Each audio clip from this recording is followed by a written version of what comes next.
Hello, मैं तरुण वर्मा और मैं एक क्लिनिकल साइकोलॉजिस्ट हूँ। इस वीडियो से अपनी सीरीज़ कि टॉक्सिक लोगों से कैसे डील करें को आगे बढ़ाते हुए आपसे इस वीडियो में एक नए टॉपिक पे डिस्कशन करूँगा। इस वीडियो में लिया जाने वाला टॉपिक होगा कि नार्सिसिस्ट से खुद को कैसे प्रोटेक्ट करें, और इसमें सबसे पहले मैं आपको कुछ टिप्स दूंगा, कुछ ऐसे आइडियाज़ आपसे शेयर करूंगा कि कैसे नार्सिसिस्ट से पहले खुद को मुक्त किया जाए, कैसे उससे खुद को पहले फ्री किया जाए।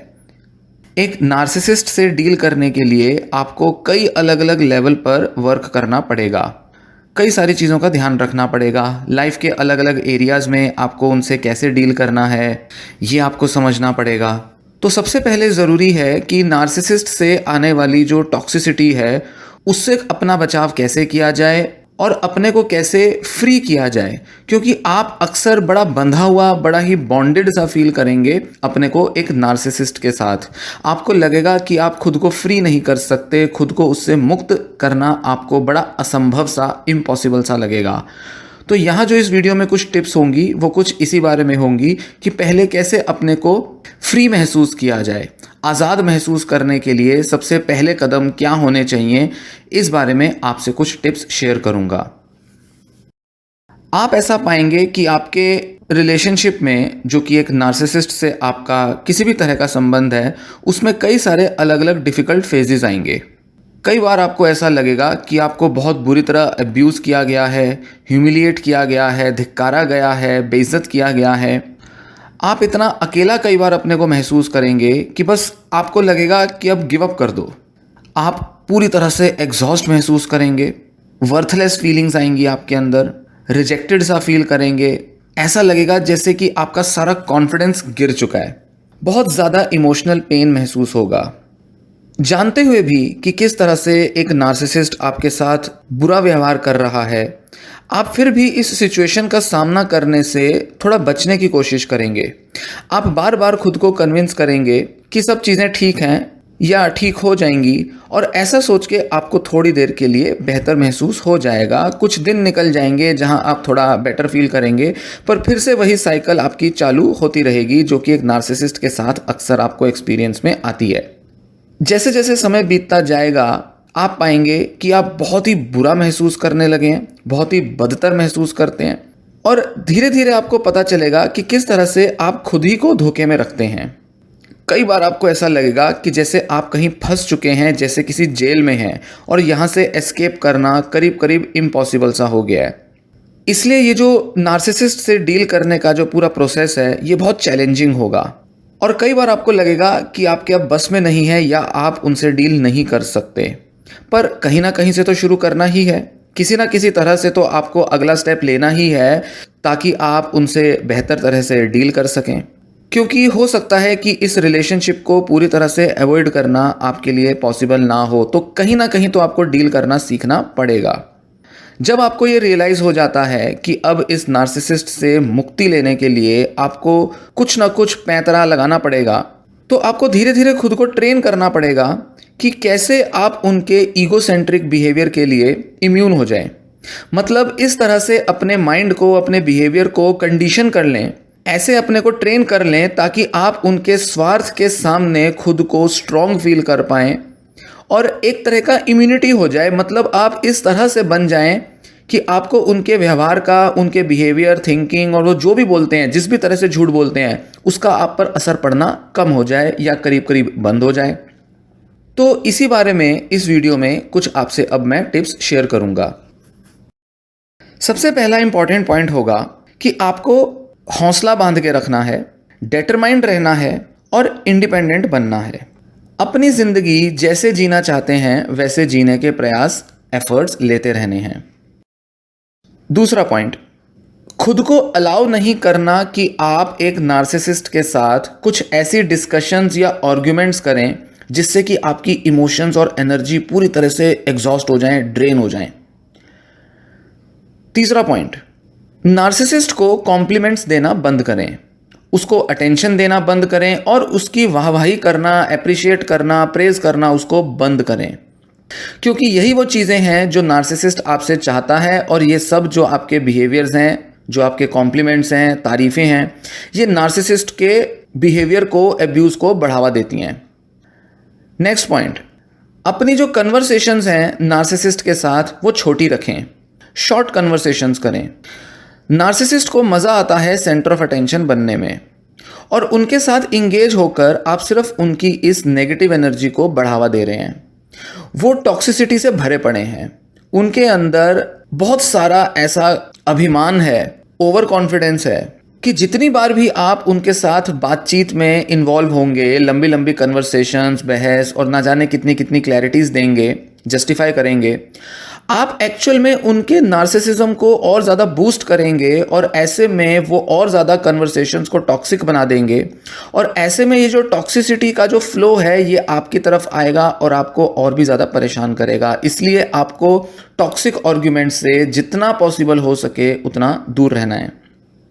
उनको अटेंशन चाहिए होती है, नार्सिसिस्ट सिर्फ आपकी अटेंशन चाहता है। तो अगर आप उससे बहस भी करेंगे तो वो उसको एक नार्सिसिस्ट के तरीके से, मतलब जो उनका ढंग है उसी तरीके से आपकी कन्वर्सेशंस को वो डील करेंगे। तो ऐसा नहीं है कि आप उनके साथ कुछ भी बहस करके सॉल्व कर सकते हैं, नहीं हो सकता ऐसा। तो इसलिए आर्ग्यूमेंट्स को अवॉइड करना है, नहीं तो आप और ज़्यादा टॉक्सिसिटी महसूस करेंगे। नेक्स्ट पॉइंट, एक नार्सिसिस्ट के लेवल पर अपने को ना गिराएं, उनके लेवल तक ना पहुंचें, उनके लेवल पर उतरकर बात ना करें। कितना भी वो आपको परेशान करते हों, अनॉय करते हों, और आपका मन करेगा कि उनको सबक सिखाया जाए, उनको उन्हीं की भाषा में जवाब दिया जाए, पर आपको एक बात ध्यान रखनी है कि ये अच्छा आइडिया नहीं है, ये काम नहीं करेगा। क्योंकि नार्सिसिस्ट को तो और मज़ा आएगा, वो इस तरीके की तनातनी में आपके साथ इन्वॉल्व होएगा और लगा ही रहेगा इस पूरे प्रोसेस में, और अंत में आप ही लूज करेंगे। उसको तो कोई फर्क पड़ेगा ही नहीं, उसको तो जबकि बूस्ट मिल रहा है, उसके नार्सिसिस्टिक सप्लाई का बूस्ट उसे मिल रहा है, पंप कर रहे हो आप उसको। तो ऐसे में उसके साथ अगर आप किसी भी तरह से टिट फॉर टैट करने की कोशिश करेंगे, ज़्यादा स्मार्ट बनने की कोशिश करेंगे, ज़्यादा होशियारी से डील करने का प्रयास करेंगे, तो अंत में आप ही हारेंगे। क्योंकि वो तो किसी ना किसी तरह का ट्रैप बना ही लेगा फिर से। वो कुछ सॉल्व थोड़ी ना करना चाहता है, वो कुछ चाहता थोड़ी ना कि किसी तरह से वो अपनी गलती देखे या आपके साथ कोई भी आर्ग्यूमेंट को रिजॉल्व करे। नहीं, वो तो ये चाहता ही नहीं है। नार्सिसिस्ट सिर्फ नार्सिसिस्टिक रहना चाहता है, बस वो बस चाहता है कि आपकी अटेंशन मिले और आपके साथ किसी तरह से आपको मैनिपुलेट कर दे। तो उसको बहस में तो और ज़्यादा आपको मैनिपुलेट करने का मौका मिलेगा। जितने आप एफर्ट लोगे उसको गलत साबित करने के या उसको उसी की भाषा में समझाने के, वो और फिर नए नए ढंग से आपको मैनिपुलेट करेगा, क्योंकि उसके तो इस बिहेवियर का कोई अंत है ही नहीं। ध्यान रखें, नार्सिसिस्ट आपसे ज़्यादा एक्सपीरियंस्ड है इन सब टैक्टिक्स को खेलने में। वो तो बचपन से या शायद बहुत लंबे टाइम से उसकी तो अच्छी खासी ट्रेनिंग हो चुकी है, कंडीशनड है वो इस तरीके के टैक्टिक्स और गेम्स को खेलने में। वो आपसे बेहतर प्लेयर है, आप नहीं हैं। तो आप अगर उससे लड़ना चाहेंगे और नए नए तरीके से आप उसके साथ किसी तरह से कंपटीशन करेंगे तो हारेंगे आप ही। इसलिए ज़्यादा ओवर स्मार्ट उसके साथ ना बने, ज़्यादा ईगो में ना जाएं कि अच्छा इसने मेरे साथ ऐसा बुरा किया तो मैं इसको सबक सिखा के रहूँगा या सबक सिखा के रहूँगी। इसका फ़ायदा ही नहीं है और ये सब करने की तो ज़रूरत है भी नहीं। होगा क्या कि ऐसे कुछ स्ट्रेटजीज लगाते लगाते, जैसा कि मैंने अभी ये कुछ पॉइंट्स बताए, नार्सिसिस्ट जो है वो फेडअप हो जाएगा आपसे। और यही असली टैक्टिक है, नार्सिसिस्ट को थका देना है। वो आपके साथ तभी रहते हैं जब उनको आपसे कुछ फ़ायदा हो रहा होता है, जब उनकी नार्सिसिस्टिक सप्लाई को बूस्ट मिल रहा होता है। पर जब आप उसको वो प्रोवाइड नहीं करेंगे जो उसे चाहिए, उसको अटेंशन देना बंद करेंगे, क्योंकि अब उनके बिहेवियर और उनके कुछ वर्ड्स का, एक्शंस का अब आप पर कोई असर नहीं पड़ रहा। अब आप बिल्कुल न्यूट्रल से हो गए हो, बिल्कुल इम्यून से होने लगे हो। उनको ज़्यादा भाव नहीं देते, उनके कमेंट्स पर रिएक्ट नहीं करते, उनसे आर्ग्यू नहीं करते, लिमिटेड बातें करते हो, अपनी लाइफ अपने हिसाब से जी रहे हो, उनको कॉम्प्लीमेंट्स नहीं देते, उनकी तारीफ नहीं करते, कुछ भी नहीं कर रहे आप ये सब। तो ऐसे में क्या होगा, वो अपने को हारा हुआ महसूस करेंगे और वो हारना नहीं चाहते। तो वो कहीं और अपना अटेंशन डाइवर्ट कर लेंगे, वो फिर किसी और के पास चले जाएंगे, वो किसी और विक्टिम को ढूंढ लेंगे, वो किसी और विक्टिम की तलाश में निकल जाएंगे।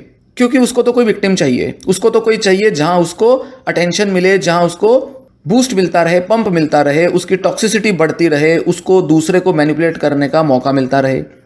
उसको कोई फर्क नहीं पड़ता कि उसकी रिलेशनशिप आपके साथ टॉक्सिक है, क्या है, कैसी है, कुछ नहीं चाहिए उसको। लॉन्ग टर्म में कुछ नहीं देखना, उसको बस रोजमर्रा की लाइफ में आपके साथ बेस्ट फील करना है, कंट्रोल में फील करना है, मैनिपुलेट करना है। और अब आपसे वो मैनिपुलेट हो नहीं पा रहा, तो ऐसे में वो धीरे धीरे धीरे आपसे दूरी बनाना शुरू कर देगा खुद ही। और हो सकता है कि ये नार्सिसिस्ट आपके किसी सोशल सर्कल का पार्ट हो, किसी नेटवर्क का पार्ट हो, फ्रेंड सर्कल में हो सकता है, कलीग हो सकता है, या फैमिली मेंबर हो सकता है। तो तैयार रहें कि जब वो अपना नया विक्टिम ढूंढेगा तो वो इस गंदगी में आपको भी खींचने की कोशिश करेगा। वो उसकी लाइफ में तो गंदगी डालेगा, पर आपको भी उस गंदगी में खींचने की कोशिश करेगा ज़रूर।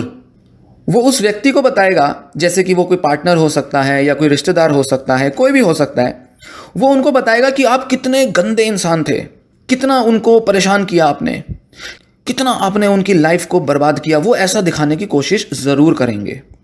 वो बताएंगे कि कितना बुरी तरह से आपने उनके साथ ट्रीट किया, उनको बिल्कुल लाइफ में बेकार कर दिया। वो अपने को विक्टिम की तरह दिखाएगा। अपने नेक्स्ट विक्टिम की एम्पैथी जीतने के लिए, अपने नेक्स्ट विक्टिम को ट्रैप करने के लिए वो आपको बुरा बनाने की पूरी कोशिश करेगा नार्सिसिस्ट। तो आपको तैयार रहना है। इसलिए आपको लगे कि आपकी बदनामी हो रही है, 4 लोगों में उसने आपके लिए गलत गलत बातें फैला दी हैं, किसी तरह से लोगों को आपके अगेंस्ट मैनिपुलेट कर दिया है, कुछ भी आपको अगर दिखे, आपको फिर भी न्यूट्रल रहना है। आपको तैयार रहना है कि कुछ ना कुछ तो ऐसा होगा। एक बार जब ये नार्सिसिस्ट आपको छोड़ के चला जाएगा, आपके अंदर थोड़ा एक ग्रीफ की फीलिंग आएगी। थोड़ा टाइम आप थोड़े उदास रहेंगे, आपको अफसोस होगा, डिप्रेसिव फील करेंगे। हो सकता है आपको खुद पे गुस्सा आए, या हो सकता है आपको खुद के लिए दया आए। ये भी हो सकता है कि आपको नार्सिसिस्ट के लिए दया आने लगे। आपको लगे कि शायद आपने उनको हर्ट कर दिया। आपको लगेगा कि शायद वो जो बातें आपके बारे में कर रहे हैं, हो सकता है कभी ना कभी कुछ ऐसे इश्यूज हुए होंगे जिसमें आपको लगेगा कि अच्छा, वो जो बातें कर रहे हैं वो सही हैं, हाँ मेरी वजह से वो हर्ट हो गए बेचारे। आपको ऐसा सब लगेगा। लग सकता है आपको कि हाँ, वो बड़े डिप्रेस हो गए हैं, कितने लाइफ में उन्होंने सफ़र किया है आपकी वजह से या किसी और की वजह से। वो बहुत सफ़र किए हैं और उनकी लाइफ में कोई सफरिंग है, परेशान रहे हैं, वो पीड़ित हैं। वो आपको फिर से थोड़ी सी उनके लिए सिंपैथी आ सकती है। पुरानी पुरानी जो मेमोरीज़ हैं आपके अंदर, पुराने जो भी रिलेशनशिप में जो भी इश्यूज़ हुए थे, उसमें जब जब आपने उनके लिए एम्पैथाइज़ किया था, आपके मन में फिर से वो फीलिंग्स शायद आ सकती हैं। पर नहीं, इस बार आपको ऐसे फील नहीं करना। कुछ भी कहे नार्सिसिस्ट, कुछ भी करे वो, ध्यान रखें वो बड़े तोल तोल कर हर बात कर रहा है।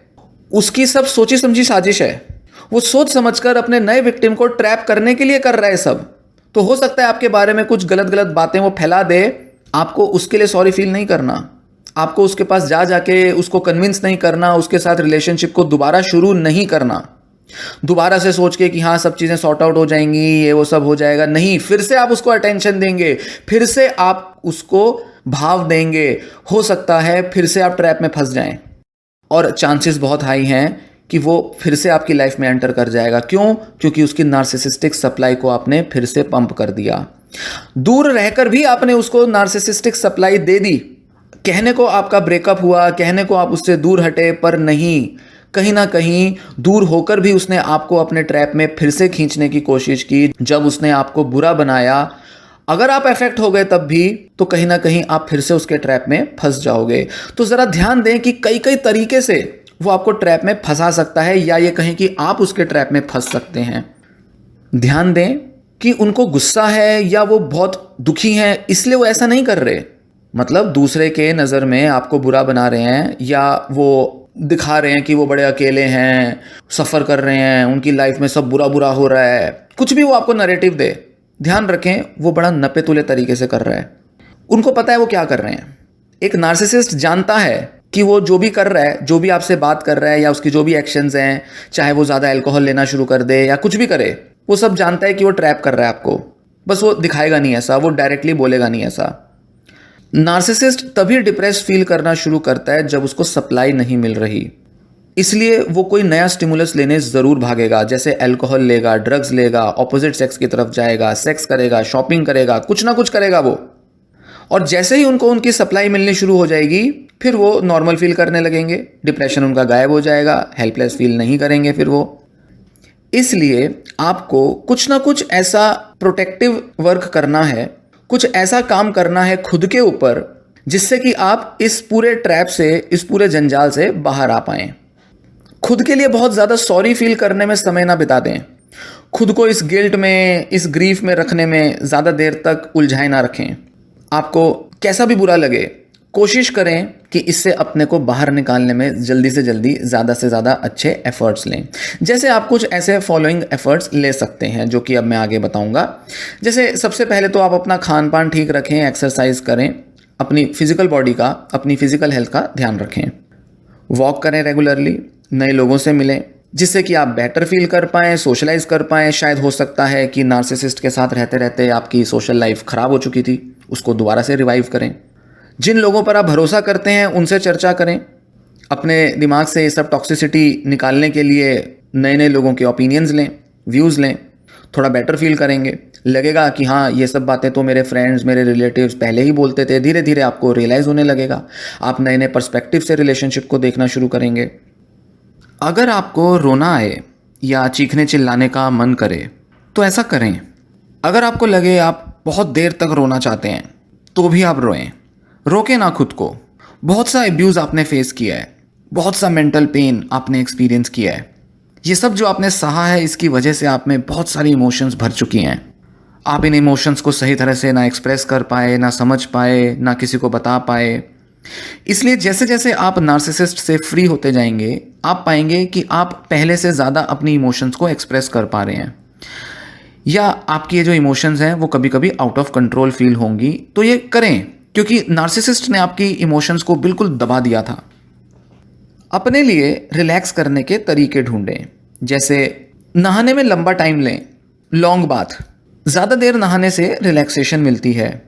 कहीं ऐसी जगह घूमने जाएं, जैसे कि मान लीजिए कोई बीच पर अगर आप जाते हैं तो ज़्यादा से ज़्यादा देर बीच पर बिताएं, स्पेंड करें वहाँ पर टाइम।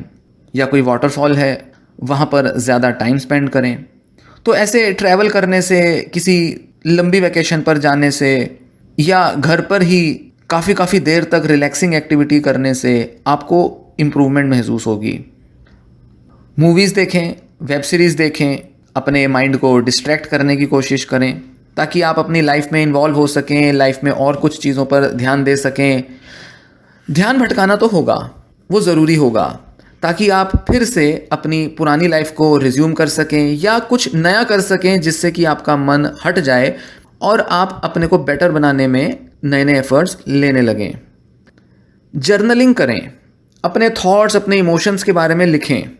इससे आप में बहुत सारी जो थॉट्स हैं, बहुत सारी जो इमोशंस हैं वो आपकी रिलीज़ होंगी। बहुत सारी ऐसी बातें जो आप खुद से या दूसरों से करना चाहते थे, ऐसी बातों को जिन्हें आप जानते थे कि आप करना चाहते हैं, आपके सामने साफ सच और झूठ का फ़र्क मौजूद था, पर फिर भी आप नहीं कर पाए थे किसी से। उन बातों को कहने के लिए जर्नलिंग की मदद से एक्सप्रेस करें।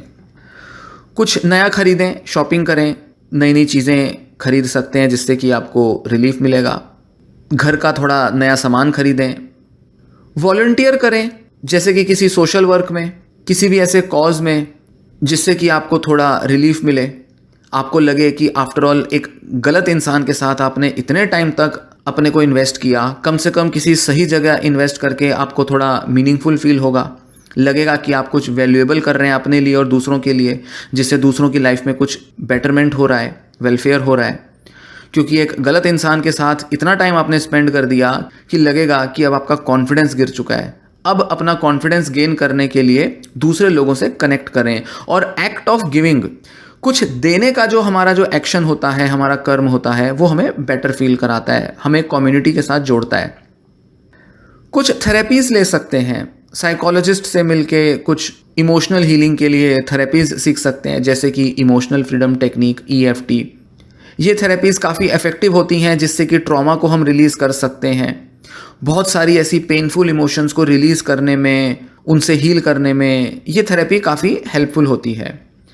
जिन लोगों में काफ़ी ज़्यादा ट्रॉमा बैठा है वो EMDR की थेरेपी ले सकते हैं, eye movement desensitization and reprocessing. ये एक थेरेपी है जो कि ट्रॉमा विक्टिम्स के लिए स्पेशली डिज़ाइन की गई है, जिन्हें PTSD होता है, जैसे पोस्ट ट्रॉमेटिक स्ट्रेस डिसऑर्डर। कुछ ऐसे ट्रॉमेटिक मेमोरीज या इमोशंस या इमेजेस हैं जो दिमाग में बार बार फ्लैश करती हैं, जिनको आप मन से निकाल नहीं पाते हैं, तो इसके लिए EMDR ले सकते हैं। अपने को पॉजिटिव लोगों के इर्द गिर्द इन्वॉल्व करें, जिससे कि आपको उम्मीद जगे, जो आपके साथ वैलिडेशन कर सकें, आपके एक्सपीरियंस के साथ हमदर्दी जता सकें, ताकि आपको लगे कि उम्मीद अभी भी बाकी है और आप दुनिया के साथ, लोगों के साथ कनेक्ट करके फिर से बेटर हो सकते हैं, फिर से सोशलाइज कर सकते हैं।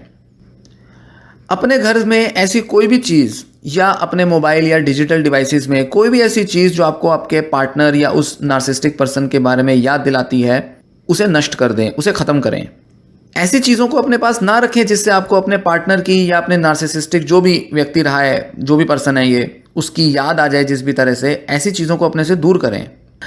अगर ये आपके पार्टनर थे जो काफ़ी कंट्रोल करते थे आपको और आपको अपने मनपसंद काम करने से उन्होंने बहुत लंबे समय तक आपको रोका था, जैसे कि आपके मर्ज़ी के कपड़े आप नहीं पहन पा रहे थे, अपनी पसंद की जगहों पर घूम नहीं पा रहे थे, डिशेज़ अपने मन की नहीं खा पा रहे थे, तो वो सब करना शुरू करें जिसके लिए उन्होंने आपको रोका था। इसी के साथ जिन चीज़ों के लिए उन्होंने आपको ज़ोर ज़बरदस्ती की थी, जैसे कि कुछ पर्टिकुलर कपड़े यही पहनो, कुछ ऐसी चीज़ें यही खाओ, यही करो, कुछ चीज़ें खरीदवा दी आपसे, उन चीज़ों को चैरिटी को दे दो और ऐसे कपड़े पहनो, ऐसी चीज़ें खरीदो, देखो जो आपको पसंद हो। तो जो चीज़ें उन्होंने जोर ज़बरदस्ती से आपको करवाई हैं उसको दान करो, चैरिटी करो, दे दो, उसे रखो मत अपने पास। ध्यान रखें, जो अटेंशन, जो ध्यान, जो परवाह आपने इतने समय तक उस नार्सिसिस्टिक के लिए की थी, अब आपको वो सारी परवाह, वो सारी चिंता अपने लिए करनी है। वो जो सारा जो आपका अटेंशन का, केयर का जो रिसोर्स था वो आपका ख़त्म हो गया था, एक नार्सिसिस्टिक के ऊपर बर्बाद हो गया था, उसे अब रीगेन करना है और उसको अपने फ़ायदे में, अपनी बेहतरी के लिए उसे यूटिलाइज करना है। उस एनर्जी को, सेम अटेंशन, मेंटल एनर्जी को जो कि सारी नार्सिसिस्टिक के ऊपर खर्च हो रही थी, अब उसे आपको खुद के ऊपर खर्च करना है, क्योंकि वो एनर्जी आज भी आपके पास मौजूद है। आज भी आपके पास वो सारा अटेंशन, वो केयर मौजूद है जो कि आप दे सकते हो, पर उसको अब सही इंसान को देना है। सबसे पहले वो इंसान आप हैं और फिर आपके लव्ड वंस, क्लोज्ड वंस और कुछ दूसरे आपके सोशल नेटवर्क के लोग। तो सही जगह पर चैनलाइज करें अपनी इस मेंटल एनर्जी को।